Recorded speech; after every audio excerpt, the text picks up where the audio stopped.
ಮಧ್ಯಪ್ರಾಚ್ಯದಲ್ಲಿ ಯುದ್ಧ ಏನಿದೆ 8ನೇ ದಿನಕ್ಕೆ ಬಂದು ಕಾಲು ಇಟ್ಟಿದೆ. ಮಧ್ಯಪ್ರಾಚ್ಯದಲ್ಲಿ ಭಯ ಬೀಳಿಸ್ತಾ ಇದೆ ಯುದ್ಧ. ಭೀಕರವಾಗಿ ಅಟ್ಯಾಕ್ಗಳಾಗ್ತಿರುವಂತದ್ದು, ದಾಳಿ ಪ್ರತಿದಾಳಿಗಳು ಭಯಾನಕ ರೀತಿಯಲ್ಲಿ ಆಗ್ತಾ ಇದೆ. ಟೆಹರಾನ್ ಮೇಲೆ ಇಸ್ರೇಲ್ ಅತಿ ದೊಡ್ಡ ದಾಳಿಯನ್ನು ನಡೆಸಿದೆ. ಇರಾನ್ನ 16 ಡ್ರೋನ್ಗಳನ್ನ ಒಡೆಸ್ ಮಾಡಿದೆ ಇಸ್ರೇಲ್ ಸೇನೆ. ಪ್ರತೀಕಾರವಾಗಿ ತೈಲ ಸಂಗ್ರಹ ಘಟಕಗಳ ಮೇಲೆ ಇರಾನ್ ದಾಳಿಯನ್ನ ಮಾಡ್ತಾ ಇದೆ. ಯಾವುದಕ್ಕೂ ಕೂಡ ನಾವು ಜಗ್ಗಲ್ಲ ಬಗ್ಗಲ್ಲ ಅಂತ ಇರಾನ್ ಕೂಡ ಹೇಳ್ತಾ ಇದೆ. ಇಸ್ರೇಲ್ ಯಾವ ರೀತಿ ದಾಳಿ ಮಾಡ್ತಾ ಇದೆ ನೋಡಿ, ಅದಕ್ಕೆ ಪ್ರತಿದಾಳಿಯಾಗಿ ಇರಾನ್ ಕೂಡ ಅಟ್ಯಾಕ್ ಗಳನ್ನ ಮಾಡ್ತಾ ಇದೆ.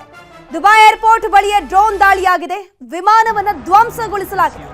ದುಬೈ ಏರ್ಪೋರ್ಟ್ ನಲ್ಲಿ ವಿಮಾನಗಳ ಸಂಚಾರ ಬಂದ್ ಮಾಡಲಾಗಿದೆ. ಮೊನ್ನೆಯಷ್ಟೇ ವಿಮಾನ ಸಂಚಾರ ಆರಂಭ ಆಗುತ್ತೆ, ಈಗ ಮತ್ತದನ್ನ ಬಂದ್ ಮಾಡಲಾಗಿದೆ. ಯಾಕಂದ್ರೆ ಡ್ರೋನ್ ಅಟ್ಯಾಕ್ ಗಳಾಗ್ತಾ ಇದೆ.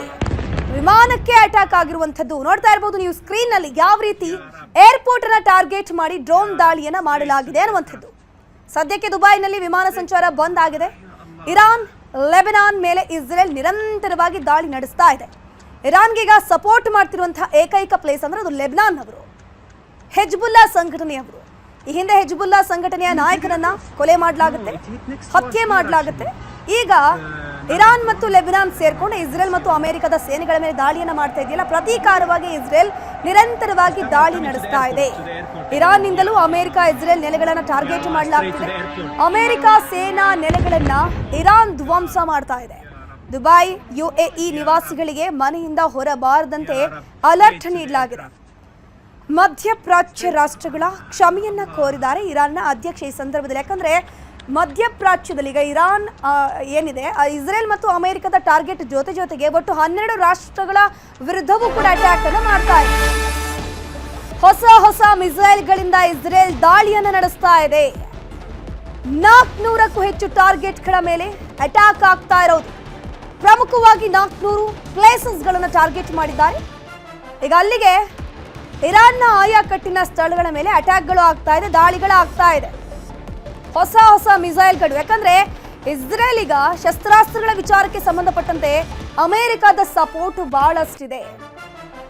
ನಿನ್ನೆ ಕೂಡ ಅಮೆರಿಕ ಏನಿದೆ ಹೊಸ ಒಂದು ಕ್ಷಿಪಣಿಯ ಪ್ರಯೋಗ ಮಾಡಿತ್ತು, ಮಿಲೆಟ್ಮ್ಯಾನ್ 2 ಅಂತ.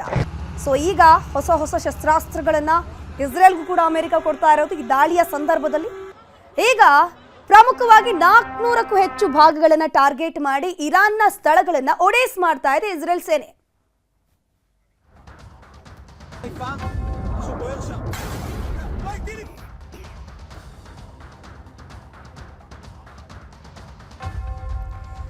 ಇದ್ರ ಬಗ್ಗೆ ನಮ್ಮ ಜೊತೆ ಮಾತನಾಡೋದಕ್ಕೆ ದುಬೈನ ಕನ್ನಡಿಗ ಆಗಿರುವಂತಹ ಭಾರ್ಗವ್ ಲೈನ್ ನಲ್ಲಿ ಜಾಯ್ನ್ ಆಗಿದ್ದಾರೆ. ಭಾರ್ಗವ್ ನಮಸ್ತೆ. ಸದ್ಯದಲ್ಲಿನ ಪರಿಸ್ಥಿತಿ ಯಾವ ರೀತಿ ಇದೆ ಭಾರ್ಗವ್? ನಮಸ್ಕಾರ ಮೇಡಮ್, ಎಲ್ಲಾ ಕನ್ನಡಿಗರಿಗೂ ನಮಸ್ಕಾರ. ಈಗಿನ ಪರಿಸ್ಥಿತಿ ಹೇಗಿದೆ ಅಂದ್ರೆ ಸ್ವಲ್ಪ ನಿಯಂತ್ರಣದಲ್ಲಿದೆ. ಇವತ್ ಬೆಳಗ್ಗೆ 10:30 ಒಂದು ಅಲರ್ಟ್ ಬಂತು, ಮಿಸೈಲ್ ಅಲರ್ಟ್.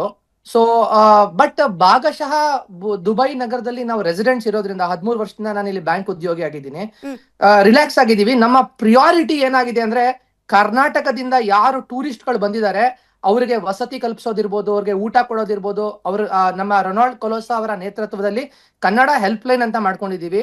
ಹೆಲ್ಪ್ ಲೈನ್ ಮೂಲಕ ನಾವು ಆರ್ಟಿಫಿಷಿಯಲ್ ಇಂಟೆಲಿಜೆನ್ಸ್ ಚಾಟ್ ಬೋಟ್ ನ ಇಲ್ಲಿರೋ ಅಂತಹ ಎಲ್ಲಾ ಸ್ಟ್ರಾಗಲ್ಡ್ ಕರ್ನಾಟಕಸ್ಗೂ ಇಂಡಿಯನ್ಸ್ಗೂ ನಾವು ಕಲೆಕ್ಟ್ ಮಾಡ್ಬಿಟ್ಟು ಅವ್ರಿಗೆ ಮೆಡಿಸಿನ್ಸ್ ಬೇಕಾ, ಅವ್ರಿಗೆ ರೂಮ್ ಬೇಕಾ, ಇದನ್ನೆಲ್ಲ ವ್ಯವಸ್ಥೆ ಮಾಡ್ಕೊಂಡು ಅವರಲ್ಲಿರೋ ಉದ್ವೇಗನ ನಾವು ಕಡಿಮೆ ಮಾಡ್ತಾ ಇದೀವಿ. ಅಟ್ ದ ಸೇಮ್ ಟೈಮ್ ಅವ್ರ ಫ್ಯಾಮಿಲಿ ಜೊತೆ ಟಚ್ ಅಲ್ಲಿ ಇದ್ದು ಅವ್ರಿಗೆ ಯಾವುದೇ ತರಹ ಸವಲತ್ತುಗಳಿಗೂ ಕೊರತೆ ಆಗದೆ ಇರೋ ತರ ನೋಡ್ಕೊತಾ ಇದೀವಿ.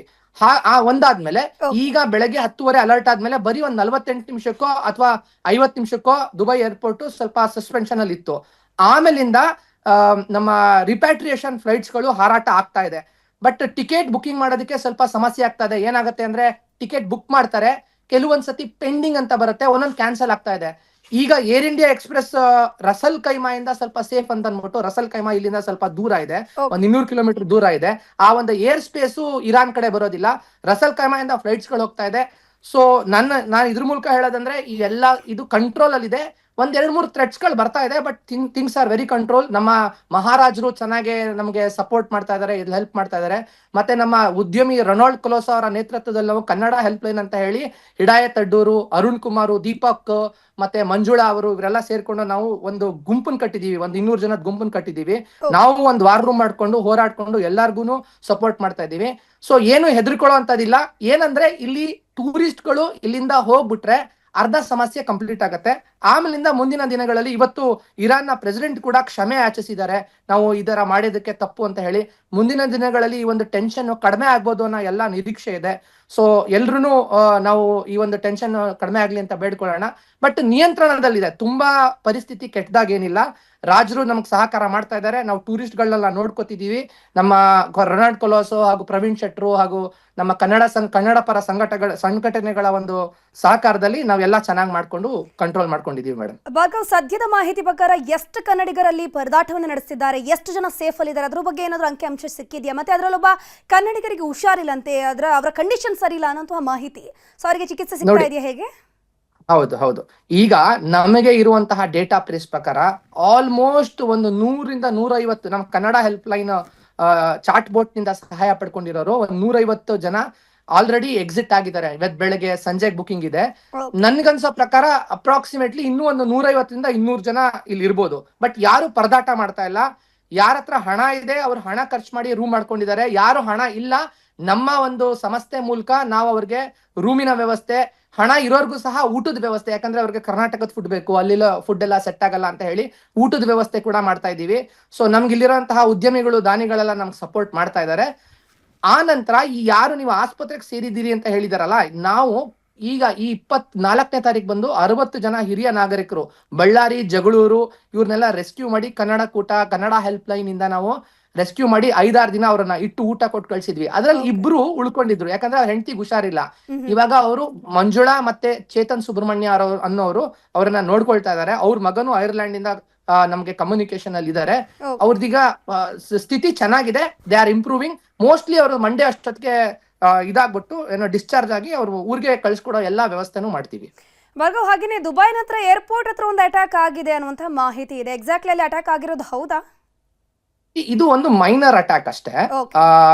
ಅಲ್ಲೊಂದು ಯಾವ್ದೋ ಒಂದು ಡಿಫೆನ್ಸ್ ರಿಲೇಟೆಡ್ ಏರ್ಪೋರ್ಟ್ ಗೆ ಅಟ್ಯಾಕ್ ಆಗಿಲ್ಲ. ಏರ್ಪೋರ್ಟ್ ಹತ್ತಿರದಲ್ಲಿರುವಂತಹ ಒಂದು ಸ್ಟ್ರಾಟಜಿಕ್ ಬಿಲ್ಡಿಂಗ್ ಗೆ ಒಂದು ಸಣ್ಣ ಅಟ್ಯಾಕ್ ಆಗಿದೆ. ಅದೇ ಅಲರ್ಟ್ ಬೆಳಗ್ಗೆ ಬಂದಿದ್ದು. ಸೊ ಮೇಜರ್ ಡ್ಯಾಮೇಜ್ ಏನಿಲ್ಲ, ಕಂಟ್ರೋಲ್ ಅಲ್ಲಿ ಇದೆ.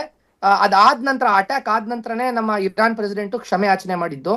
ಆ ನಂತರ ಕ್ಷಮೆ ಯಾಚನೆ ಮಾಡಿದ ನಂತರ ಯಾವ ಅಟ್ಯಾಕು ಆಗಿಲ್ಲ. Hopefully thing should get better. Airport ಗೆ ಅಟ್ಯಾಕ್ ಆಗಿಲ್ಲ, ಏರ್ಪೋರ್ಟ್ ಹತ್ರ ಇರುವಂತಹ ಒಂದು ಬಿಲ್ಡಿಂಗ್ ಅಟ್ಯಾಕ್ ಆಗಿದೆ. ಓಕೆ ಭಾರ್ಗವ್ ಅವರ ಇನ್ನೊಂದು ವಿಚಾರ ಏನಪ್ಪಾ ಅಂತಂದ್ರೆ, ಇರಾನ್ ಏನು ಹೇಳಿತ್ತು, ನಾವು ಅಮೆರಿಕದ ಸೇನಾ ನೆಲೆ, ವಾಯುನೆಲೆ ಮೇಲೆ ಮಾತ್ರ ಅಟ್ಯಾಕ್ ಮಾಡ್ತೀವಿ ಅಂತ. ದುಬೈನ ಅಕ್ಕಪಕ್ಕ ಸೇನಾ ನೆಲೆ, ವಾಯುನೆಲೆ ಬಿಟ್ಟು ಬೇರೆಲ್ಲಾದ್ರೂ ಅಟ್ಯಾಕ್ ಆಗಿದ್ಯಾ, ಹೇಗಿದೆ? ಮಿನಿಸ್ಟ್ರಿ ಅವರು ಏನ್ ಹೇಳ್ತಿದ್ದಾರೆ ನೋಡಿ? ಇಲ್ಲಿ ಏನಾಗ್ತಿದೆ ಅಂತಂದ್ರೆ, ಅವ್ರುಗಳು ಕೂಡ ಇರಾನ್ನಲ್ಲಿ ಇರಾನ್ ಅವ್ರಿಗೆ ಈಗ ನೀವ್ ಹೇಳೋದಾದ್ರೆ, ಈ ನಾವು ಇರುವಂತಹ ಬರ್ದುಬೈ, ಕರಾಮಾ ಏರಿಯಾದಲ್ಲಿ ಇರುವಂತಹ ಯಾವುದೇ ಅಂಗಡಿಗಳು, ಮುಗ್ಗಟ್ಟುಗಳು ಪ್ರತಿಯೊಂದನ್ನು ಕೂಡ ಇರಾನ್ ಅವ್ರದೇ. ಇರಾನ್ ಇಂದ ಇಲ್ಲಿ ಬಂದು ಅವ್ರು ವ್ಯವಹಾರ ಮಾಡ್ತಾ ಇರೋರ್ಗೆ. ಸೊ ಅವರು ಬೇರೆ ಜನರಿಗೆ ಹಾನಿ ಮಾಡೋದಕ್ಕೆ ಆದಷ್ಟು ಕಡಿಮೆ ಇಟ್ಕೊಳ್ತಾ ಇದಾರೆ. ಕೆಲವೊಂದ್ ಸತಿ ಯಾವ್ದಾರ ಆಕ್ಯುರೇಸಿ ಆ ಕಡೆ ಈ ಕಡೆ ಹೋದಾಗ ನಾರ್ಮಲ್ ಜಾಗಕ್ಕೆ ಬಿದ್ದಿದೆ. ಡೈರೆಕ್ಟ್ ಆಗಿ ಇರಾನ್ ಇಂದ ಯಾವುದೇ ಬಿಲ್ಡಿಂಗ್ ಆಗ್ಲಿ, ಯಾವುದೇ ವಸತಿ ಸೌಕರ್ಯಕ್ಕಾಗ್ಲಿ ಬಿದ್ದಿಲ್ಲ. ಆತರ ಬೀಳೋದಿದ್ರು ಕೂಡ ಇಲ್ಲಿ ಸರ್ಕಾರದಿಂದ ಅದನ್ನ major more than 700 drones, more than 300 missiles ನ ಇವರು ಇಂಟರ್ಸೆಪ್ಟ್ ಮಾಡಿದ್ದಾರೆ. ಇಂಟರ್ಸೆಪ್ಟ್ ಮಾಡಿದಾಗ ಏನಾಗುತ್ತೆ, ಅದ್ರ ಪಳೆ ಉಳಿಕೆಗಳು ಬಿದ್ದು ಮೈನರ್ ಡ್ಯಾಮೇಜಸ್ ಗಳು ರೋಡ್ಗಳಿಗೆ, ಗ್ಲಾಸ್ ಗಳಿಗೆ ಆಗ್ಬಹುದು. ಪ್ರಾಣ ಹಾನಿ ಆದಂಗೆ ಯಾರಿಗೂ ಅಷ್ಟು ಆತರದ್ ಯಾವ್ದು ಮಾಹಿತಿ ಇಲ್ಲ. ಎಂಟೈರ್ ಈ ಎಲ್ಲಾ ಯುದ್ಧದಲ್ಲೂ ಸೇರಿ ಒಂದ್ 4 ಜನ ಅಬುದಾಬಿ ಏರ್ಪೋರ್ಟ್ ಅಲ್ಲಿ ಏರ್ ಬೇಸಸ್ ಗಳಲ್ಲಿ ಒಂದ್ 4 ಜನದ್ದೇನೋ ಡೆತ್ ಆಗಿರೋದು ಬಿಟ್ರೆ ಯಾವುದು ನಾಗರಿಕರಿಗೆ ಡೆತ್ ಆಗಿರುವಂತಹ ವರದಿಗಳೆಲ್ಲ ಇಲ್ಲ. ಬಟ್ ಭಯದ ವಾತಾವರಣ ಇದೆ. ಯಾಕಂತಂದ್ರೆ ಮಿಸೈಲ್ಸ್ ಹೋದಾಗ ವಾರ್ನಿಂಗ್ ಬರುತ್ತೆ. ಮಿಸೈಲ್ ಇಂಟರ್ಪ್ರೆಟ್ ಆದಾಗ ಅದ್ ಎಲ್ಲಿ ಇಂಟರ್ಪ್ರೆಟ್ ಆಗತ್ತೆ, ಅದ್ರ ಪಳೆ ಉಳಿಕೆ ಬಂದ್ಬಿಟ್ಟು ಎಲ್ಲಿಗೆ ಬೀಳುತ್ತೆ ಅನ್ನೋದು ಕಂಟ್ರೋಲ್ ಯಾರ ಹತ್ರನೂ ಇರಲ್ಲ. ಅವರು ದೊಡ್ಡ ಡ್ಯಾಮೇಜ್ ಅಂತ ತಪ್ಪಿಸ್ಬೋದು, ಚಿಕ್ಕ ಪುಟ್ಟ ಡ್ಯಾಮೇಜ್ ಬಗ್ಗೆ ನಮ್ಗೆ ಊಹೆ ಸಿಗೋದಿಲ್ಲ. ಸೊ ಹಾಗಾಗಿ things are in control. But there is a slight concern. ಇದನ್ನ ಕಂಪ್ಲೀಟ್ ಆಗಿ ಇರಾನು ನಾನು ಯಾವುದೇ ಕಾರಣಕ್ಕೂ ದಾಳಿ ಮಾಡಲ್ಲ ಇನ್ ಮುಂದೆ ಅಂತ ಹೇಳ್ಬಿಟ್ಟು ನಾರ್ಮಲ್ ಆಗ್ಬಿಟ್ರೆ ದೇರ್ ಇಸ್ ನೋ ಪ್ರಾಬ್ಲಮ್. ಅಲ್ಲ ಭಾರ್ಗವ್ ಅವರು, ಇನ್ನೊಂದು ವಿಚಾರ ಏನಪ್ಪಾ ಅಂತಂದ್ರೆ, ಈಗ ನೀವು ಕನ್ನಡಿಗರನ್ನ ರಕ್ಷಣೆ ಮಾಡುವಂತ ಕೆಲಸ ಮಾಡ್ತಿದ್ರೆ, ನಿಮ್ಮ ಭದ್ರತೆ ಯಾವ ರೀತಿ ಇದೆ ಅಂದ್ರೆ, ಎಸ್ಪೆಷಲಿ ದುಬೈ ಅಲ್ಲಿರುವಂತಹ ಜನರು, ನಾಗರಿಕರ ರಕ್ಷಣೆಯನ್ನ ದುಬೈ ಸರ್ಕಾರ ಯಾವ ರೀತಿ ಮಾಡ್ತಿದೆ ಅಂತ? ನೋಡಿ ಮೇಡಮ್, ಈಗ ಒಂದು ಅಲ್ಲಿಂದ ಮಿಸೈಲ್ ಇಲ್ಲಿಗೆ ಬರ್ತಿದೆ ಅಂದ್ರೆ ಬರೋದಕ್ಕಿಂತ ಒಂದು 10 ನಿಮಿಷದ ಮುಂಚೆ ಮೆಸೇಜ್ ಅಲ್ಲ, ನಮ್ಮ ಫೋನ್ಗಳಲ್ಲಿ ಅಲರ್ಟ್ಸ್ ಬರ್ತಾ ಇದೆ ಜೋರಾಗಿ. ನಮ್ಮ ಮೊಬೈಲ್ ಇಲ್ಲಿರುವಂತ, ಹೇಗೆ ನಾವು ಇಂಡಿಯಾದಲ್ಲಿ ಏರ್ಟೆಲ್, BSNL ಮತ್ತೆ ರಿಲಯನ್ಸ್ ಫೋನ್ ಇದೆ, ನಿಮ್ಗೆ ಮೆಸೇಜ್ ಕಳಿಸ್ತಾರಲ್ವಾ, ಅಲ್ಲೇನಾರ ಸಮಸ್ಯೆ ಆದ್ರೆ ಇಲ್ಲಿ ಅಲರ್ಟ್ ಅಂತ ಕಳಿಸ್ತಾ ಇದಾರೆ. ಅಲರ್ಟ್ ಅಂತ ಹೇಗಂದ್ರೆ, ಫೋನು ನೀವು ಸೈಲೆಂಟ್ ಇಲ್ಲದೆ ಹೋಗ್ಲಿ, ನಮ್ಮ ಮುಂದ್ಗಡೆ ಬರುತ್ತೆ, there is a threat, there is a possible interception of the missiles, please be under covered, please be inside ಅಂತ ಅನ್ಬಿಟ್ಟು ಇಮಿಡಿಯೇಟ್ ಆಗಿ ಪಾಪ್ ಆಗತ್ತೆ. ಇಡೀ ರಾಷ್ಟ್ರದಲ್ಲಿ ಒಂದು ಸೌಂಡ್ ಬರುತ್ತೆ ನಮ್ಮ ಮೊಬೈಲ್ ಅಲ್ಲಿ, ಮತ್ತೆ ಅದ್ರ ನೋಟಿಫಿಕೇಶನ್ ಬರುತ್ತೆ. ಆ ಒಂದು ಇನ್ಸಿಡೆಂಟ್ ಆದ್ಮೇಲೆ ಈಗೆಲ್ಲ ಸರಿ ಹೋಗಿದೆ, ನೀವು ನಾರ್ಮಲ್ ಕೆಲಸಗಳಿಗೆ ಇದ್ ಮಾಡ್ಕೊಳ್ಳಿ ಅಂತ ಇನ್ನೊಂದು ಅಲರ್ಟ್ ಬರುತ್ತೆ. ಸೊ ಈ ಅಲರ್ಟ್ ಎಲ್ಲ ಹೇಗೆ ಮಾಡ್ತಿದೆ ಅಂದ್ರೆ ನಮ್ಮನ್ನ they are taking care of very well. So ಆ ನಿಟ್ಟಿನಲ್ಲಿ, but at the same time ನಾವು 13-15 ವರ್ಷದಿಂದ ಇಲ್ಲಿರೋದ್ರಿಂದ ಸತ್ಯವಾಗ್ಲೂ ನಮಗೆ ಒಂದು ಚೂರು ಭಯ ಇಲ್ಲ. ನಾನು ಬ್ಯಾಂಕ್ ಉದ್ಯೋಗಿ, ನಾವು ಗ್ರಾಹಕರುಗಳಿಗೂ ನಾವು ನೋಡ್ಬೇಕಾಗತ್ತೆ.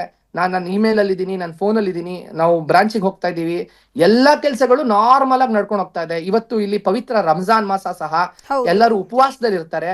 ಸಂಜೆ ಇಫ್ತಾರ್ ಕೂಟಕ್ಕೆ ಆದಷ್ಟು ಹೊರಗಡೆ ಏನೇನ್ ಅರೇಂಜ್ ಆಗಿರುತ್ತಲ್ಲ ಈ ಊಟ ವಸತಿಗಳು ಔಟ್ ಸ್ಪೇಸ್ ಅಲ್ಲಿ, ಯಾಕಂದ್ರೆ ಇಲ್ಲಿ ಈಗ ವೆದರ್ ಚೆನ್ನಾಗಿದೆ ದುಬೈನಲ್ಲಿ, ಯಾವ್ದು ಹೊರಗಡೆ ಏನು ಇಫ್ತಾರ್ ಕೂಟಗಳನ್ನೆಲ್ಲ ಆರ್ಗನೈಸ್ ಮಾಡ್ಕೊಂಡಿದ್ದಾರೆ, ಅದನ್ನೆಲ್ಲ ಸ್ವಲ್ಪ ಬಂದ್ ಮಾಡಿ ಒಳಗಡೆ ಮಾಡ್ತಾ ಇದ್ದಾರೆ ಹೊರತು, ಅದ್ ಬಿಟ್ರೆ ರಾಜರು ಎಲ್ಲಾ ನೀತಿನೂ ಇತ್ತುಕೊಂಡಿದ್ದಾರೆ. ಮೇಜರ್ ಆಗಿ ಸರ್ಕಾರ ನಮ್ಗೆ ಏನ್ ಮಾಡ್ತಿದೆ ಅಂದ್ರೆ, ಇಷ್ಟು ಮಿಸೈಲ್ಗಳು ಬಂದ್ರು, ಇಷ್ಟು ಡ್ರೋನ್ಗಳು ಬಂದ್ರು ಇಂಟರ್ಸೆಪ್ಟ್ ಮಾಡಿಸ್ತಾ ಇದೆ. ಆ ಒಂದೊಂದು ಇಂಟರ್ಸೆಪ್ಟ್ ಮಾಡ್ಸಕ್ಕೂ ಕೋಟ್ಯಾಂತರ ರೂಪಾಯಿ ಆಗತ್ತೆ. ಆ ಒಂದು ವೆಚ್ಚನ ಭರಿಸ್ತಾ ಇದೆ. ಬ್ಯಾಕ್ ಗ್ರೌಂಡ್ ಅಲ್ಲಿ ಸರ್ಕಾರ ಮಾಡ್ತಾ ಇರೋ ಕೆಲಸ ಇದೆಯಲ್ಲ ಬಹಳ ಉತ್ತಮವಾಗಿದೆ. ಯಾರು ಕೂಡ ಕೆಲಸ ಕಳ್ಕೊಂಡಿಲ್ಲ, ಯಾವ ಕಂಪ್ನಿನೂ ಮುಚ್ಚಿಲ್ಲ. ಇಲ್ಲಿ ಯಾರು ಕೂಡ ನೀವು ನಾಳೆಯಿಂದ ಕೆಲ್ಸಕ್ಕೆ ಬರಬೇಡಿ ಅಂತ ಹೇಳ್ತಿಲ್ಲ. ಯಾರಿಗೆ ಮನೆ ಕೆಲಸ ಮಾಡಕ್ಕಾಗುತ್ತೋ ಮನೇಲಿ ಕೆಲಸ ಮಾಡಿ ಅಂತ ಹೇಳ್ತಾ ಇದಾರೆ. ಯಾರಿಗೆ ಗ್ರಾಹಕರಿಗೆ ಸೇವೆ ಬೇಕೋ ದಯವಿಟ್ಟು ಸುರಕ್ಷತೆ ಒಂದಿಗೆ ಬಂದು ನೀವು ಕೆಲಸ ಮಾಡಿ ಅಂತ ಹೇಳ್ತಾ ಇದಾರೆ ಹೊರತು ಏನೂ ಬದಲಾಗಿಲ್ಲ ಇಲ್ಲಿ. Okay okay, thank you Bhargav ಅವರೇ. ಕರ್ನಾಟಕದ ವತಿಯಿಂದಲೂ ಕೂಡ, ಯಾಕಂದ್ರೆ ಕನ್ನಡಿಗರ ರಕ್ಷಣೆ ನೀವು ಮಾಡ್ತಾ ಇದ್ರೆ, ನೀವು ಕೂಡ ಸೇಫ್ ಆಗಿರುತ್ತೆ, ನಾವು ಕೂಡ. ಈ ಮೂಲಕ ನಾನು ಏನ್ ಕನ್ನಡಿಗರಲ್ಲಿ ಮನವಿ ಮಾಡ್ಕೊಳ್ತೀನಿ ಅಂತಂದ್ರೆ, ಯುದ್ಧದ ಪರಿಸ್ಥಿತಿ ರೀಜನ್ ನಲ್ಲಿ ಇದೆ. ಇದು ನಮ್ದೊಂದೇ ಸಮಸ್ಯೆ ಅಲ್ಲ. UAE, ಇದು ಸೌದಿ ಅರೇಬಿಯಾ, ಕುವೈತು ಎಲ್ಲರದ್ದು ಸಮಸ್ಯೆ. ಬಟ್ ಇಲ್ಲಿ ಏನಂತಂದ್ರೆ, ನಾವು ಏನನ್ನ ಸ್ಮರಿಸ್ಕೊತಿದೀವಿ, ಇಲ್ಲಿರೋ ಕನ್ನಡಿಗರು, ಇಲ್ಲಿ ಬಂದಿರೋ ಅಂತ ಟೂರಿಸ್ಟ್ ಕನ್ನಡಿಗರನ್ನ ನೆಂಟ್ರ ತರ ನೋಡ್ಕೊಳ್ತಾ ಇದೀವಿ. ರೊನಾಲ್ಡ್ ಕೊಲೋಸೋ ಅಂತಹ ಮಹಾದಾನಿಗಳು, ನಮ್ಮ ಕನ್ನಡ ಪರ ಸಂಘಟನೆಗಳು, ನಮ್ಮ ಕನ್ನಡ ಸಂಘದ ಅರುಣ್ ಕುಮಾರ್, ಹಿಡಾಯತ್ ಅಡ್ಡೂರ್, ಇವರು ನಾವು ಆರ್ಟಿಫಿಷಿಯಲ್ ಇಂಟೆಲಿಜೆನ್ಸ್ ಚಾಟ್ಬುಟ್ ಎಲ್ಲ ಯೂಸ್ ಮಾಡ್ಕೊಂಡು ಆದಷ್ಟು ಮಾಹಿತಿ ಸಂಗ್ರಹ ಮಾಡಿ ಎಷ್ಟಾಗತ್ತೋ ಅಷ್ಟು ನಾವು ಸಹಾಯ ಮಾಡಕ್ ಪ್ರಯತ್ನ ಪಡ್ತಿದೀವಿ. ನಾವು ಯಾರ್ಯಾರು ಕನ್ನಡಿಗರು, ಕನ್ನಡ ಸಂಘದವರು, ಮತ್ತೆ ಕನ್ನಡ ಹೆಲ್ಪ್ ಲೈನ್ ಅವರು, ಮತ್ತೆ ರೊನಾಲ್ಡ್ ಕೊಲೋಸಾ ಅಂತಹ ಉದ್ಯಮಿಗಳಿಗೆ ನಾನು ಥ್ಯಾಂಕ್ಸ್ ಹೇಳಕ್ ಇಷ್ಟಪಡ್ತೀನಿ. ದಯವಿಟ್ಟು ಯಾರು ಹೆದರ್ಕೊಳ್ಳೋದ್ ಬೇಡ, ಯಾರು ಉದ್ವೇಗಕ್ಕೊಳಗಾಗೋದ್ ಬೇಡ. ಎಲ್ರು ಬರ್ತಾ ಇದಾರೆ. ಇನ್ನೊಂದ್ 3-4 ದಿವಸದಲ್ಲಿ ಟೂರಿಸ್ಟ್ ಎಲ್ಲ ಇಲ್ಲಿಂದ ಹೊರಟೋಗ್ತಾರೆ. ಆಮೇಲಿಂದ ನಮ್ಗೆ ಯಾವ್ದು ಸಮಸ್ಯೆ ಇರೋದಿಲ್ಲ. ಅಂಡ್ ಯಾವುದೇ ತರಹ ಸಮಸ್ಯೆಗಳಿದ್ರು ನಮ್ಗೆ ಸಂಪರ್ಕ ಮಾಡಿ. ನಿಮ್ಗೆ ಯಾವ್ದಾರ ಸಿಕ್ಕಾಕೊಂಡಿದ್ರು, ತೊಂದರೆನಲ್ಲಿದ್ರು, ಯಾವುದೇ ತರ ಸಮಸ್ಯೆ ಇದ್ರು ನೀವು ನಮ್ಗೆ ಸಂಪರ್ಕ ಮಾಡಿ. ನಾವು ನಿಮ್ಮ ಸೇವೆನಲ್ಲಿ 24x7 ಇರ್ತೀವಿ. ಓಕೆ, ಥ್ಯಾಂಕ್ ಯು ಭಾರ್ಗವ್ ಅವರ ನ್ಯೂಸ್ 18 ಜೊತೆ ಮಾತನಾಡಿದ್ದಕ್ಕೆ. ಬಜೆಟ್ ಮುಗಿತಾ ಇದ್ದಂತೆ ಶುರುವಾಯಿತು ಕುರ್ಚಿಯ ಆಟ. ನಾಡಿದ್ದು ದಿಲ್ಲಿಗೆ ಹೊರಟಿದ್ದಾರೆ DCM DK ಶಿವಕುಮಾರ್ ಅವರು. ಎಷ್ಟು ದಿನ ಎಲ್ಲರೂ ಕೂಡ ಸೈಲೆಂಟ್ ಆಗಿದ್ರು, ಯಾಕಂದ್ರೆ ಬಜೆಟ್ ಮುಗಿಲಿ, ಬಜೆಟ್ ಮುಗಿದ ಮೇಲೆ ಕುರ್ಚಿ ಆಟ ಶುರುವಾಗುತ್ತೆ ಅಂತ. ಇದ್ರ ಬೆನ್ನಲ್ಲೇ ಈಗ ದಿಲ್ಲಿಗೆ ಹೊರಟಿದ್ದಾರೆ DCM DK ಶಿವಕುಮಾರ್ ಅವರು. ಸೋಮವಾರದಂದು ಮಲ್ಲಿಕಾರ್ಜುನ ಖರ್ಗೆ ಜೊತೆಗೆ DK ಶಿವಕುಮಾರ್ ಅವರು ದೆಹಲಿಗೆ ತೆರಳಲಿದ್ದಾರೆ. ಹೈಕಮಾಂಡ್ನ ನಾಯಕರ ಜೊತೆ DCM DK ಶಿವಕುಮಾರ್ ಚರ್ಚೆ ಮಾಡುವಂತಹ ಸಾಧ್ಯತೆ ಇದೆ. ಕುರ್ಚಿ ಬಗ್ಗೆ ಡಿಮ್ಯಾಂಡ್ ಇಡುವಂತಹ ಚಾನ್ಸಸ್ ಇದೆ. ಅಧಿಕಾರ ಹಂಚಿಕೆ ಬಗ್ಗೆ ಚರ್ಚೆ ನಡೆಸುವಂತಹ ಚಾನ್ಸಸ್ ಇಲ್ಲಿ ಜಾಸ್ತಿ ಆಗಿದೆ. ತೀವ್ರ ಕುತೂಹಲ ಮೂಡಿಸಿದೆ DCM DK ಶಿವಕುಮಾರ್ ಅವರ ಈ ನಡೆ. ಯಾಕಂದ್ರೆ ಎಷ್ಟು ದಿನ DK ಶಿವಕುಮಾರ್ ಅವರ ಆಪ್ತರು ಕೂಡ ಸುಮ್ಮನಿದ್ರು. ಯಾಕಂದ್ರೆ ದಾಖಲೆಯ ಬಜೆಟ್ ಅನ್ನು CM ಸಿದ್ದರಾಮಯ್ಯ ಮಂಡನೆ ಮಾಡ್ತಿದ್ದಾರೆ, ಅಲ್ಲಿವರೆಗೂ ನಾವು ಸುಮ್ಮನೆ ಇರೋಣ, ಅದಾದ ಮೇಲೆ ಕುರ್ಚಿ ವಿಚಾರಕ್ಕೆ ಸಂಬಂಧಪಟ್ಟಂತೆ ಡಿಮ್ಯಾಂಡ್ ಇರೋಣ ಅನ್ನುವಂಥ ಮಾತುಗಳು ಅವರ ಆಪ್ತರು ಹೇಳ್ತಿದ್ರು. ಕೂಡ DK ಶಿವಕುಮಾರ್ ಅವರು ಸುಮ್ಮನೆ ಇರ್ತಿದ್ರು. ಬಟ್ ಈಗ ಬಜೆಟ್ ಮಂಡನೆ ಆಗಿದ್ದಾಗಿದೆ. ಏನು ಉಳಿದಿರೋದು ಕುರ್ಚಿಯ ಆಟ. ಸೊ ಕುರ್ಚಿ ಬಿಟ್ಕೊಡ್ತೀರಾ ಇಲ್ವಾ ಅನ್ನುವಂಥ ಕೇಳುವಂಥ ವಿಚಾರಕ್ಕೆ ಸಂಬಂಧಪಟ್ಟಂತೆ ಈಗಾಗಲೇ ಹೈಕಮಾಂಡ್ ಜೊತೆ ಮಾತನಾಡೋದಕ್ಕೆ ಸೋಮವಾರದಂದು DCM DK ಶಿವಕುಮಾರ್ ಅವರು ದೆಹಲಿ ಪ್ರಯಾಣವನ್ನ ಕೈಗೊಂಡಿದ್ದಾರೆ. ದೆಹಲಿಗೆ ಹೋದ ಮೇಲೆ ಅಲ್ಲಿ ಹೈಕಮಾಂಡ್ ನಾಯಕರನ್ನ ಭೇಟಿಯಾಗಲಿದ್ದಾರೆ. ಈ ಹಿಂದೆ ಕೂಡ ರಾಹುಲ್ ಗಾಂಧಿ ಅವರನ್ನ ಭೇಟಿ ಮಾಡೋಕೆ ಸತತವಾಗಿ ಪ್ರಯತ್ನ ಪಟ್ಟರು. ಈಗ ಬಜೆಟ್ ಮುಗೀತಲ್ವಾ, ವಾಟ್ ನೆಕ್ಸ್ಟ್ ಅನ್ನುವಂಥ ಪ್ರಶ್ನೆಗೆ ಉತ್ತರ ಹುಡುಕೋಕೆ ದೆಹಲಿಗೆ ಹೋಗಿದ್ದಾರೆ. ಇದ್ರ ಬಗ್ಗೆ ಹೆಚ್ಚಿನ ಮಾಹಿತಿ ನೀಡ್ತಾ ಹೋಗ್ತಾರೆ ನಮ್ಮ ಪೊಲಿಟಿಕಲ್ ಬ್ಯೂರೋ ಹೆಡ್ ಆಗಿರುವಂತಹ ಚಿದಾನಂದ್ ಪಟೇಲ್. ನೇರ ಸಂಪರ್ಕದಲ್ಲಿ ಜಾಯ್ನ್ ಆಗಿದ್ದಾರೆ. ಪಟೇಲ್ರೇ, ಎಷ್ಟು ದಿನ ಕುರ್ಚಿ ಕಿತ್ತಾಟಕ್ಕೆ ಸ್ವಲ್ಪ ಮಟ್ಟಿಗೆ ಫುಲ್ ಸ್ಟಾಪ್ ಬಿದ್ದಿತ್ತು, ಬಜೆಟ್ ಆಗ್ಲಿ ಮತ್ತೆ ನೋಡೋಣ ಅಂತ. ಈಗ ಬಜೆಟ್ ಮುಗಿದಾಯ್ತು. ಈಗ DCM DK ಶಿವಕುಮಾರ್ ಅವರು ದಿಲ್ಲಿ ಪ್ರವಾಸವನ್ನ ಕೈಗೊಂಡಿದ್ದಾರೆ. ಏನು ಈ ಒಂದು ವಿಚಾರ ಅಂತ? ಧನುಶ್ರೀ, ಮಹತ್ತರ ಬೆಳವಣಿಗೆಯೊಂದರ ಹಿನ್ನೆಲೆಯಲ್ಲಿ ಉಪಮುಖ್ಯಮಂತ್ರಿ ಡಿ ಕೆ ಶಿವಕುಮಾರ್ ಅವರು ನಾಳೆ ಕಲಬುರಗಿಗೆ ತೆರಳುತ್ತಿದ್ದಾರೆ. ನಾಳೆ ಕಲಬುರಗಿಗೆ ಎಐಸಿಸಿ ಅಧ್ಯಕ್ಷ ಮಲ್ಲಿಕಾರ್ಜುನ್ ಖರ್ಗೆ ಅವರ ಜೊತೆ ಕಲಬುರಗಿಗೆ ವಿಶೇಷ ವಿಮಾನದಲ್ಲಿ ತೆರಳುತ್ತಿರ್ತಕ್ಕಂಥ ನಂತರ ಕಲಬುರಗಿಯಿಂದ ಪ್ರಿಯಾಂಕ್ ಖರ್ಗೆ ಅವರ ಕ್ಷೇತ್ರ ಆಗಿರ್ತಕ್ಕಂಥ ಚಿತ್ತಾಪುರದಲ್ಲಿ ವಿವಿಧ ಅಭಿವೃದ್ಧಿ ಕಾರ್ಯಕ್ರಮಗಳಿಗೆ ಶಂಕುಸ್ಥಾಪನೆ ಮತ್ತು ಉದ್ಘಾಟನೆ ಕಾರ್ಯಕ್ರಮವನ್ನು ಮಾಡಲಿದ್ದಾರೆ. ನಂತರ ಉಪಮುಖ್ಯಮಂತ್ರಿ ಡಿ ಕೆ ಶಿವಕುಮಾರ್ ಮತ್ತು ಎಐಸಿಸಿ ಅಧ್ಯಕ್ಷ ಮಲ್ಲಿಕಾರ್ಜುನ್ ಖರ್ಗೆ ಅವರು ವಿಶೇಷ ವಿಮಾನದ ಮುಖಾಂತರ ದೆಹಲಿಗೆ ತೆರಳುತ್ತಿದ್ದಾರೆ. ಈಗಾಗಲೇ ಬಜೆಟ್ ಮಂಡನೆವರೆಗೂ ಕೂಡ ಸೈಲೆಂಟ್ ಆಗಿರಿ ಅಂತೇಳಿ ಸಂದೇಶವನ್ನು ರವಾನೆ ಮಾಡಿದಂಥ ಉಪಮುಖ್ಯಮಂತ್ರಿ ಡಿ ಕೆ ಶಿವಕುಮಾರ್ ಅವರು ಇದೀಗ ಬಜೆಟ್ ಬಳಿಕ ಮತ್ತೆ ಕರ್ನಾಟಕ ಕಾಂಗ್ರೆಸ್ನಲ್ಲಿ ಕುರ್ಚಿಯ ಕಿಚ್ಚು ಆರಂಭ ಆಯಿತು ಎಂಬ ಅನುಮಾನ ಕೂಡ ಎಡೆ ಮಾಡಿಕೊಟ್ಟಿರ್ತಕ್ಕಂಥದ್ದು. ನಾಳೆ ವಿಶೇಷ ವಿಮಾನದ ಮುಖಾಂತರ ದೆಹಲಿಗೆ ತೆರಳುತ್ತಿರ್ತಕ್ಕಂಥ ಉಪಮುಖ್ಯಮಂತ್ರಿ ಡಿ ಕೆ ಶಿವಕುಮಾರ್ ಅವರು ಮಲ್ಲಿಕಾರ್ಜುನ್ ಖರ್ಗೆ ಅವರ ಬಳಿ ಮತ್ತೆ ಮುಖ್ಯಮಂತ್ರಿ ಹುದ್ದೆಗೆ ಪಟ್ಟನ್ನು ಹಿಡಿಯಲಿದ್ದಾರೆ ಎಂಬ ಮಾತು ಕೂಡ ಕೇಳಿ ಬರ್ತಿರ್ತಕ್ಕಂಥದ್ದು. ಯಾಕಂತ ಹೇಳಿದ್ರೆ ಎಲ್ಲೊಂದು ಕಡೆ ಬಜೆಟ್ವರೆಗೂ ಕೂಡ ಸುಮ್ಮನೆ ಇದ್ದು, ಅಂದರೆ ಇದೇ ಮಾರ್ಚ್ 30 ಸುಮ್ಮನೆ ಇದ್ದು, ನಂತರ ಎಲ್ಲೊಂದು ಕಡೆ ಅಧಿಕಾರ ಹಸ್ತಾಂತರ ಅಥವಾ ಪವರ್ ಶೇರಿಂಗ್ ವಿಚಾರ ಸಂಬಂಧಪಟ್ಟಾಗೆ ಮಹತ್ವದ ಚರ್ಚೆ ನಡೆಸಲಿದ್ದಾರೆ ಅಂತ ಹೇಳಲಾಗ್ತಿದೆ. ಸೋಮವಾರ ನಾಳೆ ರಾತ್ರಿ ದೆಹಲಿಯಲ್ಲಿ ವಾಸ್ತವ್ಯ ಹೂಡಲಿರ್ತಕ್ಕಂಥ ಡಿ ಕೆ ಶಿವಕುಮಾರ್ ಅವರು ನಾಳೆ ರಾತ್ರಿ ಮತ್ತು ಸೋಮವಾರ ಕೂಡ ದೆಹಲಿಯಲ್ಲಿ ವಾಸ್ತವ್ಯನ ಹೂಡಲಿದ್ದಾರೆ. ಈ ಸಂದರ್ಭದಲ್ಲಿ ವರಿಷ್ಠರನ್ನು ಭೇಟಿಯಾಗುವ ಸಾಧ್ಯತೆ ಇದೆ ಅಂತ ಹೇಳಲಾಗ್ತಿದೆ. ಪ್ರಮುಖವಾಗಿ ಎಐಸಿಸಿಯ ಪ್ರಮುಖ ನಾಯಕ ಅಂತಲೇ ಗುರುತಿಸಿಕೊಂಡಿರ್ತಕ್ಕಂಥ ಕೆ.ಸಿ. ವೇಣುಗೋಪಾಲ್ ಜೊತೆ ಚರ್ಚೆಯನ್ನು ಮಾಡಲಿದ್ದಾರೆ ಅಂತ ಹೇಳಲಾಗ್ತಿದೆ. ನಂತರ ಸುರ್ಜೇವಾಲಾರನ್ನು ಭೇಟಿ ಆಗಲಿರ್ತಕ್ಕಂಥದ್ದು. ಯಾಕಂತ ಹೇಳಿ GBA ಚುನಾವಣೆಯನ್ನು ಪ್ರತಿಷ್ಠೆಯಾಗಿ ತೆಗೆದುಕೊಂಡಿರ್ತಕ್ಕಂಥ ಡಿ ಕೆ ಶಿವಕುಮಾರ್ ಅವರು GBA ಚುನಾವಣೆ ತಯಾರಿ ಸಂಬಂಧಪಟ್ಟಾಗೆ ಮಾತುಕತೆಯನ್ನು ಕೂಡ ನಡೆಸಲಿದ್ದಾರೆ. ಜೊತೆಗೆ ಪ್ರಮುಖವಾಗಿ ನಾಳೆ ಕೂಡ ಎಲ್ಲೊಂದು ಕಡೆ ಅಸ್ಸಾಂ ಚುನಾವಣೆ ಸಂಬಂಧಪಟ್ಟ ಹಾಗೆ ಕೂಡ ಚರ್ಚೆ ನಡೆಸಲಿದ್ದಾರೆ ಅಂತ ಹೇಳಿದರೆ, ಅಗತ್ಯ ಬಿದ್ದರೆ ಪ್ರಿಯಾಂಕಾ ವಾದ್ರಾ ಗಾಂಧಿ ಅವರನ್ನು ಕೂಡ ಭೇಟಿ ಮಾಡಲಿದ್ದಾರೆ ಅಂತ ಹೇಳಲಾಗ್ತಿದೆ. ಈಗಾಗಲೇ ಮುಖ್ಯಮಂತ್ರಿ ಸಿದ್ದರಾಮಯ್ಯನವರು 17ನೇ ಮತ್ತು ದಾಖಲೆಯ ಬಜೆಟನ್ನು ಮಂಡನೆ ಮಾಡಿರ್ತಕ್ಕಂಥದ್ದು. ಮಂಡನೆ ಬೆನ್ನಲ್ಲೇ ಇವತ್ತು ಮುಖ್ಯಮಂತ್ರಿ ಸಿದ್ದರಾಮಯ್ಯನವರು ಕೂಡ ಹೈಕಮಾಂಡ್ ನನಗೆ ಮುಖ್ಯಮಂತ್ರಿ ಹುದ್ದೆಯಿಂದ ಮುಂದುವರಿ ಅಂತ ಹೇಳಿದರೆ ಮಾತ್ರ ಮುಂದುವರಿತೀನಿ ಅನ್ನೋ ಮುಖಾಂತರ ಎಲ್ಲೊಂದು ಕಡೆ ತಾವು ಕೂಡ ಸಮರಾಭ್ಯಾಸದಿಂದ ಹಿಂದೆ ಸರಿಯುವ ಲೆಕ್ಕಾಚಾರ ಹಾಕಿರ್ತಕ್ಕಂಥ ಹೈಕಮಾಂಡ್ ತೀರ್ಮಾನಕ್ಕೆ ನಾನು ಬದ್ಧ ಎಂಬ ಸಂದೇಶವನ್ನು ರವಾನೆ ಮಾಡಿರ್ತಕ್ಕಂಥದ್ದು. ಈಗಾಗಲೇ ರಾಹುಲ್ ಗಾಂಧಿ ಹೇಳಿದಂತೆ ಕೇಳ್ತೀನಿ ಅಂತ ಹೇಳಿರ್ತಕ್ಕಂಥ ಮುಖ್ಯಮಂತ್ರಿ ಸಿದ್ದರಾಮಯ್ಯನವರು ಹೈಕಮಾಂಡ್ ಬಯಸಿದರೆ ಇನ್ನೂ 2 ಬಜೆಟನ್ನು ಮಂಡಿಸ್ತೀನಿ ಅಂತ ಹೇಳಿರ್ತಕ್ಕಂಥದ್ದು. ಹೈಕಮಾಂಡ್ ಯಾವ ತೀರ್ಮಾನ ತೆಗೆದುಕೊಳ್ತೆ ಅದಕ್ಕೆ ನಾನು ಬದ್ಧ ಅನ್ನೋ ಮುಖಾಂತರ ರಾಹುಲ್ ಗಾಂಧಿಯ ಅಂಗಳಕ್ಕೆ ಚೆಂಡನ್ನು ಸ್ವತಃ ಮುಖ್ಯಮಂತ್ರಿ ಕೂಡ ಎಸ್ತಿರ್ತಕ್ಕಂಥದ್ದು. ಇದರ ಲಾಭವನ್ನು ಪಡೆಯಲಿಕ್ಕೆ ಹೊರಟಿರ್ತಕ್ಕಂಥ ಡಿ ಕೆ ಶಿವಕುಮಾರ್ ಅವರು ಸತಾಯಗತಾಯ ವಿಧಾನಸೌಧದ 3ನೇ ಮಹಡಿಯಲ್ಲಿ ಕುಳಿತುಕೊಳ್ಳಲೇಬೇಕಂತೇಳಿ ಪ್ರಯತ್ನ ಮಾಡ್ತಿರ್ತಕ್ಕಂಥದ್ದು. ಇದರ ಭಾಗವಾಗಿ ಇದೀಗ ನಾಳೆಯಿಂದ ಮತ್ತೆ ಕೊನೆಯ ಹಂತದ ಮುಖ್ಯಮಂತ್ರಿ ಹುದ್ದೆಯ ಕಸರತ್ತು ಮತ್ತು ರಾಜಕೀಯ ಹೋರಾಟವನ್ನು ಆರಂಭಿಸುತ್ತಿದ್ದಾರೆ ಎಂಬ ಮಾತು ಕೂಡ ಕೇಳಿ ಬಂದಿರತಕ್ಕಂಥದ್ದು. ಸಾಮಾನ್ಯವಾಗಿ ಒಂದೇ ವಿಮಾನದಲ್ಲಿ ಪ್ರಯಾಣ ಮಾಡುವ ಸಂದರ್ಭದಲ್ಲಿ ರಾಜಕೀಯ ಬೆಳವಣಿಗೆ, ಸರ್ಕಾರದ ಬೆಳವಣಿಗೆ ಮತ್ತು ಮುಖ್ಯಮಂತ್ರಿ ಹುದ್ದೆ ವಿಚಾರ ಸಂಬಂಧಪಟ್ಟಾಗೆ ಚರ್ಚೆ ಮಾಡೋದು ಸರ್ವೇ ಸಾಮಾನ್ಯಂತೆ ಎಂಬ ಮಾತು ಕೂಡ ಕೇಳಿ ಬಂದಿರತಕ್ಕಂಥ. ಹಾಗಾಗಿ ಈ ಬಾರಿ ಬಜೆಟ್ ಅಧಿವೇಶನ ಮುಗಿದ ಬಳಿಕ ಕುರ್ಚಿಯ ಪಟ್ಟನ್ನು ಮತ್ತಷ್ಟು ಗಟ್ಟಿ ಮಾಡಲಿಕ್ಕೆ ಉಪಮುಖ್ಯಮಂತ್ರಿ ಡಿ ಕೆ ಶಿವಕುಮಾರ್ ಅವರು ತೀರ್ಮಾನ ಮಾಡಿದ್ದಾರೆ ಅಂತ ಹೇಳಲಾಗ್ತಿದೆ. ಹಾಗಾಗಿ ನಾಳೆಯಿಂದಲೇ ಕೂಡ ತಮ್ಮ 3ನೇ ಹಂತದ ಮುಖ್ಯಮಂತ್ರಿ ಹುದ್ದೆಯ ಹೋರಾಟವನ್ನು ಮುಂದುವರಿಸಲಿದ್ದಾರೆ ಎಂಬ ಮಾತು ಕೂಡ ಕೇಳಿ ಬರ್ತಿರ್ತಕ್ಕಂಥದ್ದು. Dhanushree, thank you. ಬೆಂಗಳೂರಿನಲ್ಲಿ ಚೆನ್ನಾಗಿರುವ ರಸ್ತೆಯೂ ಕೂಡ ಹಾಳಾಗಿ ಹೋಗಿದೆ. ಸಮತಟ್ಟಾದ ರಸ್ತೆಯನ್ನ ತೋಡಿ ಅದನ್ನ ಮುಚ್ಚದೆ ನಿರ್ಲಕ್ಷ್ಯ ವಹಿಸಲಾಗಿದೆ. ಬೆಂಗಳೂರಿನಲ್ಲಿ ಹಲವು ರಸ್ತೆಗಳ ದುಸ್ಥಿತಿ ಇದು. ಸಮತಟ್ಟಾಗಿರುವಂತಹ ರಸ್ತೆಯನ್ನ ತೋಡಿ ಅದನ್ನ ಮುಚ್ಚದೆ ನಿರ್ಲಕ್ಷ್ಯ ತೋರ್ತಾರೆ. ಎಷ್ಟು ಆಕ್ಸಿಡೆಂಟ್ಗಳು ಆಗಿರೋದಿದೆ. JP ನಗರದ 3ನೇ ಹಂತದ 9ನೇ ಕ್ರಾಸ್ ರಸ್ತೆಯ ದುಸ್ಥಿತಿ ಇದು. ರಸ್ತೆ ಮಾಡಿ 2 ತಿಂಗಳಿಗೆ ಪೈಪ್ಲೈನ್ ಕಾಮಗಾರಿಗೆ ಅಂತ ರಸ್ತೆಯ ಅಕ್ಕಪಕ್ಕವನ್ನ ಗುಂಡಿ ತೋಡಲಾಗಿದೆ. ಪೈಪ್ಲೈನ್ ಅಳವಡಿಸಿ ಗುಂಡಿಯನ್ನ ಮುಚ್ಚದೆ ಬೇಜವಾಬ್ದಾರಿತನವನ್ನ ಮೆರೆಯಲಾಗಿದೆ. GBA ಹಾಗೂ ಜಲಮಂಡಳಿ ಕೃಪೆಯಿಂದ ಚೆನ್ನಾಗಿರುವ ರಸ್ತೆಯೂ ಕೂಡ ಹಾಳಾಗಿ ಹೋಗಿದೆ. ರಸ್ತೆ ಪಕ್ಕದ ನಿವಾಸಿಗಳಿಗೆ ರಸ್ತೆ ದಾಟೋಕೆ ತೊಂದರೆ ಆಗ್ತಿದೆ, ಓಡಾಡೋಕೆ ಸಂಕಷ್ಟ ಪಡ್ತಿದ್ದಾರೆ. ಸ್ವಂತ ಖರ್ಚಿನಿಂದ ದುರಸ್ತಿ ಮಾಡ್ತಿದ್ದಾರೆ ಅಲ್ಲಿನ ಸ್ಥಳೀಯರು. ಜಯನಗರದ ಶಾಸಕ CK ರಾಮಮೂರ್ತಿ ವಿರುದ್ಧ ಆಕ್ರೋಶ ವ್ಯಕ್ತಪಡಿಸಲಾಗ್ತಾ ಇದೆ. ಸರಿಯಾಗಿರುವಂತಹ ರಸ್ತೆಯನ್ನ ಹಾಳು ಮಾಡಿಬಿಟ್ಟಿದ್ದಾರೆ ಜಲಮಂಡಳಿ ಮತ್ತು GBA ಅವರು. ನೋಡ್ತಾ ಇರಬಹುದು ಯಾವ ರೀತಿಯ ರಸ್ತೆಯ ದುಸ್ಥಿತಿ ಇದೆ ಅಂತ. ಯಾಕಂದ್ರೆ ಡಾಂಬರೀಕರಣವನ್ನ ಮಾಡಿ ಕಾಂಕ್ರೀಟ್ ರಸ್ತೆಯನ್ನ ಮಾಡಿ 2 ತಿಂಗಳಾಗಿದ್ದಷ್ಟೇ. ರಸ್ತೆಯೆಲ್ಲ ಆದ್ಮೇಲೆ ಇವರು ಜಲಮಂಡಳಿ ಮತ್ತು GBA ಏನಿದೆ ಪೈಪ್ಲೈನ್ ಕಾಮಗಾರಿಯನ್ನ ಆರಂಭ ಮಾಡ್ತಾರೆ. ಇದು ಬರೀ ಈ ಒಂದು JP ನಗರದ ದುಸ್ಥಿತಿಯಲ್ಲ. ಬೆಂಗಳೂರಿನಲ್ಲಿ ಹುಡ್ಕೋಕ್ ಹೋದ್ರೆ ಗಲ್ಲಿ ಗಲ್ಲಿಯಲ್ಲಿ ಈ ಪರಿಸ್ಥಿತಿ ಸಿಗತ್ತೆ. BWSSB ಅವರು ಸ್ಯಾನಿಟರಿ ಮತ್ತು ವಾಟರ್ ಕನೆಕ್ಷನ್ನ ರೀಪ್ಲೇಸ್ ಮಾಡಬೇಕು ಅಂತ ಮಾಡ್ತಿದ್ದಾರೆ before monsoon, which is good. I mean ಅಲ್ಲಿ ವೇರ್ ಅಂಡ್ ಟೇರ್ ಆಗಿರುತ್ತೆ, ಅದು ರೀಪ್ಲೇಸ್ ಮಾಡಬೇಕಾಗುತ್ತೆ. ಬಟ್ ಅದು ರೀಪ್ಲೇಸ್ ಮಾಡಿದ ಮೇಲೆ ಆ ಫಿನಿಶಿಂಗ್ ಜಾಬ್ ಇದೆಯಲ್ಲ, ಅದು ಯಾಕೋ ದೇ ಆರ್ ಆಲ್ವೇಸ್ ಒಂಥರ ಇಟ್ಸ್ ಅ ಮೆಸ್. ಎಲ್ಲ ಕೆತ್ತಾಕ್ಬಿಟ್ಟಿದ್ದಾರೆ, ಅದು ಸರಿಗೆ ಟಾರ್ ಹಾಕಿರಲ್ಲ, ಅದೊಂಥರ ಅದೇನೋ ಒಂಥರ ಅದು ಯಾಕೆ ಮಾಡ್ತಾರೆ ಅನ್ನೋದೇ ಆಗ್ಬಿಡತ್ತೆ ಅದು. ಬಟ್ ಏನೋ ಅವ್ರಿಗೆ ರೀಪ್ಲೇಸ್ ಮಾಡಬೇಕಿತ್ತು, ಸರಿ ಮಾಡ್ಕೊಳ್ಳಿ, but at least bring it back to what it was. Sir ಆವಾಗಲೇ ಇದು ನೀವು ಹೇಳ್ದಂಗೆ ನಿಮ್ಮ ನ್ಯೂಸ್ ಚಾನಲಲ್ಲಿ ಇದು ಪ್ರಸಾರವಾಗಿತ್ತು ಗುಂಡಿಗಳದು ಇದು ಎಚ್ಚರ ಅಂತ ಗುಂಡಿಗಳದೆಲ್ಲ ನೀವು ಪಾಪ ಏರಿಯಾ ಒಳ್ಳೆ ಅಭಿಯಾನ ಮಾಡಿದ್ರಿ. ನಿಮ್ಮ ಅಭಿಯಾನ ನಾವು ಸಕ್ಸಸ್ ಆಗಿದ್ವಿ ಅಂತ ಅನ್ಕೊಂಡಿದ್ವಿ. ಆದರೆ ನಮಗೆ ಬೇಸರ ತರ್ತಾ ಇದೆ. ಯಾಕಂದರೆ ಮತ್ತೆ ಗುಂಡಿಗಳು ಕಾಣ್ತಾ ಇದ್ವಿ. ದಯಮಾಡಿ ಇದ್ರ ಮೂಲಕ ಮತ್ತೆ ಟ್ವೀಟ್ಗಳು ಮಾಡ್ತಾ ಇದ್ದಾರೆ. ಉದ್ಯಮಿಗಳೆಲ್ಲ ಆಂಧ್ರ ಕಡೆಗೆ ಹೋಗ್ತಾ ಇದ್ದಾರೆ. ಇದು ಹೋಗೋದು ಬೇಡ, ನಮ್ಮಲ್ಲೇ ಉಳಿಲಿ. ಬೇರೆ ಬೇರೆ ರಾಜ್ಯಗಳು ಇನ್ನೂ ಆಫರ್ಗಳು ಕೊಡ್ತಾ ಇದ್ದಾರೆ. ಆಫರ್ಗಳಿಗೆ ಯಾರು ಬಲಿಯಾಗದ ರೀತಿಯಲ್ಲಿ ನಮ್ಮ ಸರ್ಕಾರ ಹೊಸ ಯೋಜನೆಗಳು ಇದಾಗಲಿ, ಅಧಿಕಾರಿಗಳಿಗೆ ಸ್ವಲ್ಪ ಬಿಸಿ ಮುಟ್ಸಂಗಾಗಲಿ.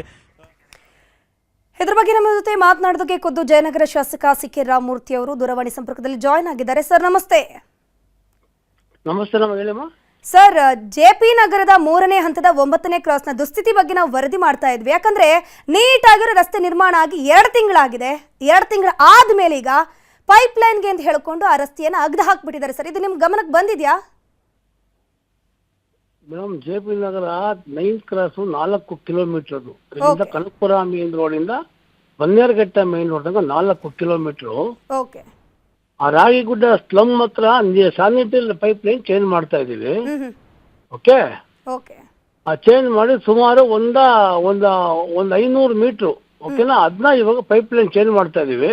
ಓಕೆ. ಈಗಾಗಲೇ ಕನಕಪುರ ಮೇನ್ ರೋಡ್ ಇಂದ up to JP Nagar Oxford ತನಕ ಟಾರ್ ಹಾಕಿದೀವಿ.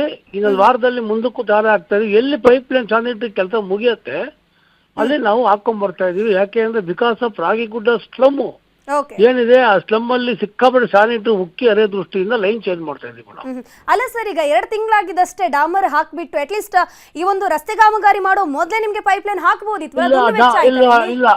ಇಲ್ಲ ಡಾಂಬರ್ ಹಾಕಿರೋ ಕಡೆ ಸ್ಯಾನಿಟರಿ ಎಲ್ಲಿ ಕೆಲಸ ಮಾಡ್ತಾ ಇದೀವಿ. ಆ ಡಾಮರೀಕರಣ ಮಾಡಿರೋದು 2 ತಿಂಗಳಾಯ್ತು ರಸ್ತೆ ಮಾಡಿ, ಅಕ್ಕಪಕ್ಕದಲ್ಲಿ ಆಗದಿರೋದು ಅಂತ ಸ್ಥಳೀಯರು ಆಕ್ರೋಶ ವ್ಯಕ್ತಪಡಿಸಿದ್ದಾರೆ. ಸರ್, ಮೇಡಮ್, ಡಾಂಬರೀಕರಣ ನೀವು ಹೋಗಿ ಸ್ಪಾಟ್ ಅಲ್ಲಿ ಮಾಡಿ, ಯಾವುದೇ ಡಾಂಬರೀಕರಣ ಮಾಡಿಲ್ಲ.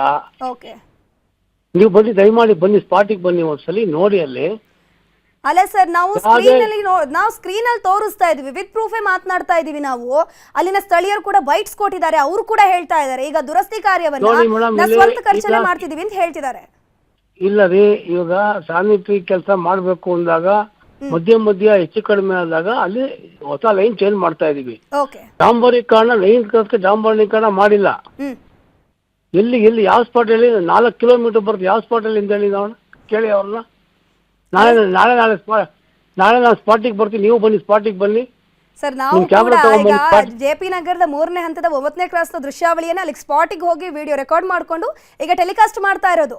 ಸ್ಥಳೀಯರು ಕೂಡ ಮಾತನಾಡ್ತಿದ್ದಾರೆ. ಅಟ್ಲೀಸ್ಟ್ ಆ ಗುಂಡಿ ಮುಚ್ಚೋ ಕೆಲಸ ಕೂಡ ಆಗಿಲ್ಲ ಅಂತ ಹೇಳ್ತಿದ್ದಾರೆ. ಸರ್, ಇಲ್ಲ ರೀ, ಜೆಪಿ ನಗರ 3rd ಫೇಸ್ 9th ಮೇಲೆ ಇನ್ನೂ ಆಸ್ಫಾಲ್ಟಿಂಗ್ ಮಾಡಿಲ್ಲ ಮೇಡಮ್. ಫಾರ್ ಯುವರ್ ಇನ್ಫಾರ್ಮೇಶನ್, ಇದು ರಾಂಗ್ ಇನ್ಫಾರ್ಮೇಶನ್. 9th ಕ್ರಾಸ್ ಅಲ್ಲಿ ನಾವು ಆ ರೋಡ್ಗೆ ಇನ್ನೂ ಟಾರೇ ಹಾಕಿಲ್ಲ, ಫಾರ್ ಯುವರ್ ಇನ್ಫಾರ್ಮೇಶನ್. ಅಲ್ಲ, ಈಗ ಜಲಮಂಡಳಿಯವರು ಜಿಬಿ ಅವರು ಗುಂಡಿ ತೋಡಿದರೆ ಅಟ್ಲೀಸ್ಟ್ ಗುಂಡಿ ಮುಚ್ಚೋ ಕೆಲಸ ಆದ್ರೂ ಮಾಡ್ಬೇಕಿತ್ತಲ್ಲ. ಮಣ್ಣೆಲ್ಲ ಹಾಗೆ ಇದೆಯಲ್ಲ ಅಂತ ಹೇಳ್ತಿದಾರಲ್ಲ. ಅಲ್ಲ, ನೀವ್ ಹೇಳಿದ್ದು ಟಾರ್ ಹಾಕಿದೀವಿ, ಟಾರ್ ಎಲ್ಲ ಹಾಕಿದೀವಿ. ಅಲ್ಲ, ಟಾರ್ ಓಕೆ, ರಸ್ತೆ ಓಕೆ ಸರ್, ಈಗ ಗುಂಡಿ ಮುಚ್ಚೋ ಕೆಲಸ ಕೂಡ ಆಗಿಲ್ಲ ಅಂತ ಹೇಳ್ತಿದಾರಲ್ಲ ಅಲ್ಲಿ ಸ್ಥಳೀಯ. ಆಗಿದೆ, ಈಗ ಸಾಧನೆ ಲೈನ್ ಮಾಡ್ಕೊಂಡ್ ಬರ್ತಾ ಇದೀವಿ, ಬೋರ್ಡ್ಗಳು ಹಾಕ್ತಾ ಇದೀವಿ. ಅದು ಹೆವಿ ಲೈನ್ ಹೋಗೋ ದೃಷ್ಟಿಯಿಂದ, ಕಿತ್ತೋಗೋ ದೃಷ್ಟಿ ಆದ್ರೆ ಯಾವುದೇ ಕಾರಣಕ್ಕೂ ಇವ್ರು ರಾಂಗ್ ಇನ್ಫಾರ್ಮೇಶನ್. ನಾವು ಡಾಂಬರೀಕರಣ ಮಾಡಿಲ್ಲ. Thank you very much. ಬಂದು ಹೇಳಿ, ನೋಡ್ತೀವಿ ನಾವು. ಸರ್, ಹಾಗೆ ಸಂಪರ್ಕದಲ್ಲಿ ಅಲ್ಲಿನ ಸ್ಥಳೀಯರನ್ನು ಕೂಡ ನಾವು ಮಾತನಾಡಿಸ್ತೀವಿ, ಅವರೇ ನಿಮ್ಮ ಜೊತೆ ಮಾತನಾಡ್ತಾರೆ. ಗಮನಿಸ್ತಾ ಹೋಗ್ಬೋದು, ಜಯನಗರ ಶಾಸಕರು ಹೇಳಿರುವಂತಹ ಮಾಹಿತಿ ಇದು. ಅಂದ್ರೆ ಅವ್ರು ಹೇಳ್ತಿರೋದು ಇಲ್ಲಿ ಟಾರೆ ಹಾಕಿಲ್ಲ ಅಂತ ಹೇಳ್ತಿದ್ದಾರೆ. ಈಗ ನಮ್ಮ ಜೊತೆ ಅಲ್ಲಿನ ಸ್ಥಳೀಯರ ನಮ್ಮ ಜೊತೆ ಮಾತನಾಡೋದಕ್ಕೆ ಅರ್ಜುನ್ ಅವರು ದೂರವಾಣಿ ಸಂಪರ್ಕದಲ್ಲಿ ಜಾಯ್ನ್ ಆಗಿದ್ದಾರೆ. ಸರ್ ನಮಸ್ತೆ. ನಮಸ್ತೆ ಸರ್, ಎಕ್ಸಾಕ್ಟ್ಲಿ ಯಾವ ಲೊಕೇಶನ್ ಅಲ್ಲಿ ಈ ಒಂದು ದುಸ್ಥಿತಿ ಎದುರಾಗಿರೋದು ಅಂತ ಹೇಳ್ಬಹುದಾ? JP Nagar 9th cross. Okay, but ನಾವು MLA ಅವ್ರ ಹತ್ರ ಮಾತನಾಡಿಸುವಂತ ಕೆಲಸ ಮಾಡಿದ್ವಿ. But CK. ರಾಮಮೂರ್ತಿ ಅವರು ಹೇಳ್ತಿದ್ದಾರೆ ಅಲ್ಲಿ ಡಾಮರೀಕರಣ ಆಗಿಲ್ಲ, ಜಸ್ಟ್ ನಾವು ಗುಂಡಿ ತೋಡೋ ಕೆಲಸ ಮಾಡಿದೀವಿ ಅಂತ. ಹೌದು, ಗುಂಡಿ ತೋಡೋ ಕೆಲಸ ಮಾಡಿದ್ದಾರೆ, ಮಾಡ್ತಾ ಇದ್ದಾರೆ. ಅದು ಪೈಪ್ಸ್ ಎಲ್ಲ ರೀಪ್ಲೇಸ್ ಮಾಡ್ತಾ ಇದ್ದಾರೆ.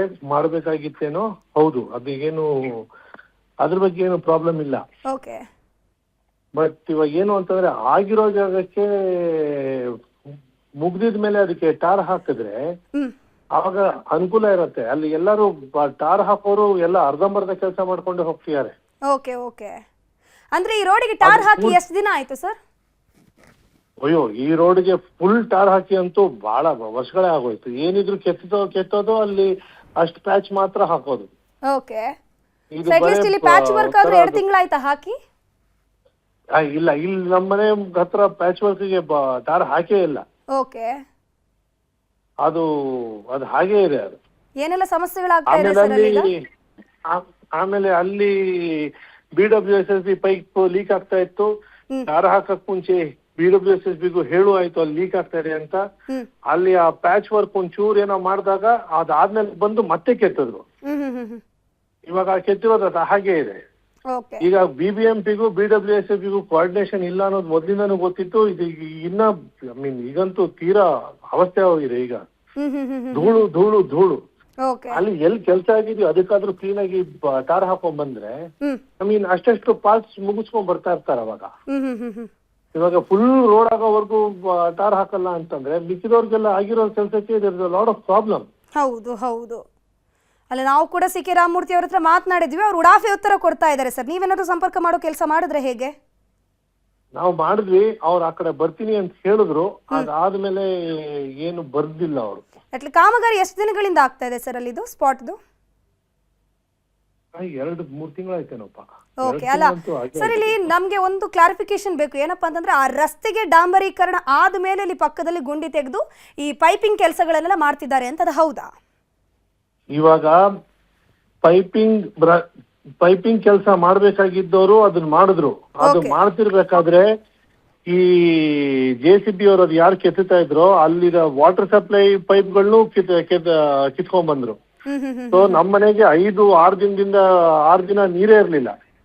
ಸೊ ನಾವು BWSSB ಇಂದ ಬಿದ್ದು ಅದನ್ನ ಅವ್ರ ಕೈಲಿ ರಿಪೇರಿ ಮಾಡಿಸಿ ಅವ್ರು ಮತ್ತೆ ಅದನ್ನ ಎಲ್ಲ ಜಸ್ಟ್ ಅ ಕಂಪ್ಲೀಟ್ ಮೆಸ್.